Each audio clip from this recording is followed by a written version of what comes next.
Okay, so turning 65. It should be a celebration, right? But for so many people, it also brings this giant wave of confusion called Medicare. It honestly feels like a maze of different parts and plans and letters, and you know that making the right choice here really, really matters for your health and, let's be honest, your bank account. So if you're looking at all this and feeling totally overwhelmed, I get it. You're definitely not alone. The stakes feel super high because the choices you make now are going to affect your healthcare costs and which doctors you can see for years to come. But here's the good news, I promise. It is way simpler than it looks. Seriously, when you just cut through all the noise and all the jargon, the entire Medicare system really just boils down to two main paths. Two choices. If you can understand these two paths, everything else just kind of falls into place. So let's break them down, shall we? All right, path number 1. This is what's called Original Medicare. This is the traditional government-run program that's been the bedrock of healthcare for seniors for, well, decades. You can think of this as the solid foundation that you can then build on top of. So, what is it exactly? Original Medicare is made up of two main parts. You've got Part A, which is your hospital insurance. This is what helps cover stuff like an inpatient hospital stay or hospice care. Then you have Part B, and that's your medical insurance. Think doctor visits, outpatient care, things like that. It's the core of your coverage, but it's not the whole story. And that's because Original Medicare on its own has some pretty big gaps. So to get that complete coverage, you have to build on that foundation. You'll need to add a totally separate plan called Part D for your prescription drugs. And then to cover the out-of-pocket costs, deductibles and co-insurance, most people also add something called a Medigap plan. And the name says it all. It literally fills in the financial gaps in your coverage. So this brings us to the big trade-off. With this path, Original Medicare plus those extra plans, your biggest pro is, without a doubt, freedom. You can go see any doctor, visit any hospital in the entire country, as long as they accept Medicare. No networks, no restrictions. The downside? Well, it usually comes with higher monthly premiums, and it doesn't include any of those extras like dental or vision.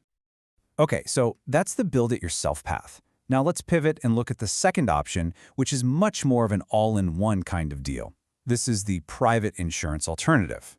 This second path is called Medicare Advantage. Sometimes you'll see it called Part C. These are plans offered by private insurance companies that are approved by Medicare. And their whole selling point is that they bundle everything, your Part A, your Part B, and almost always your Part D prescription drugs, all into one single convenient plan. Now, one of the biggest draws for these Advantage plans are the extras. They often throw in benefits that Original Medicare just doesn't cover, like routine dental, vision, and hearing. But, and this is a big but, here's the catch. To keep costs down, they almost always use a local network of doctors and hospitals, like an HMO or a PPO. And this brings us right to the other side of the trade-off. The pros? They're pretty clear. Lower monthly premiums, sometimes even a $0 premium, plus all those great extra benefits.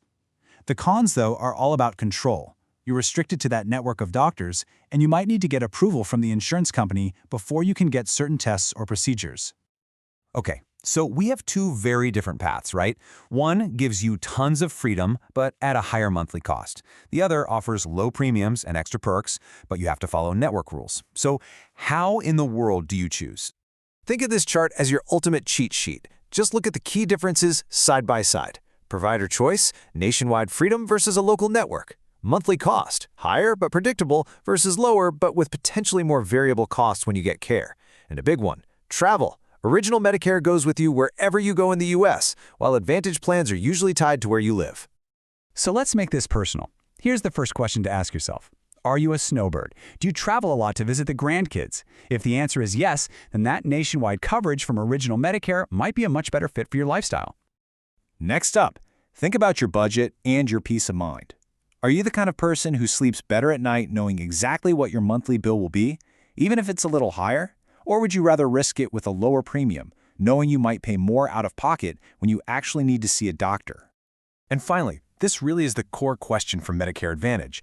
Take a look at the doctors and hospitals in a plan's network. Are you happy with those choices? If you are, then you could unlock those lower premiums and get some really valuable extra benefits like dental and vision coverage.